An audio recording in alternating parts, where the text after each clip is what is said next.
Hello friends, Ram Ram. कैसे हैं आप सब। आज हम आप लोगों के लिए बहुत ही प्यारा सोहर लेके आए हैं, तो आप लोग प्लीज़ इसको पूरा सुनिएगा। आप लाइक कमेंट ज़रूर करिएगा और सब्सक्राइब भी करिएगा। रोए रहल लेना रे अटरिया पे रेशम के पलना में, रोए रहल लेना रे अटरिया पे रेशम के पलना में।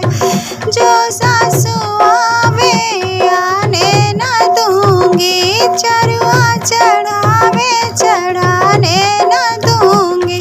मरी जाए घुट घुट के अटरिया पे रेशम के पलना में, मरी जाए घुट घुट के अटरिया पे रेशम के पलना में। रोवे रहल लेना रे अटरिया पे रेशम के पलना में। जो जिठनी आवे आने न दूंगी, पिपली पिसावे पिसाने न दूंगी।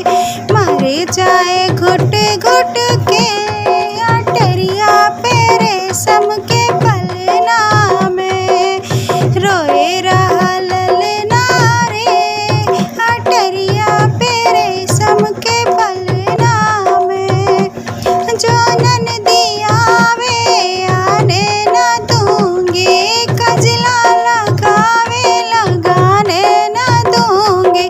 मरी जाए घुट घुट के अटरिया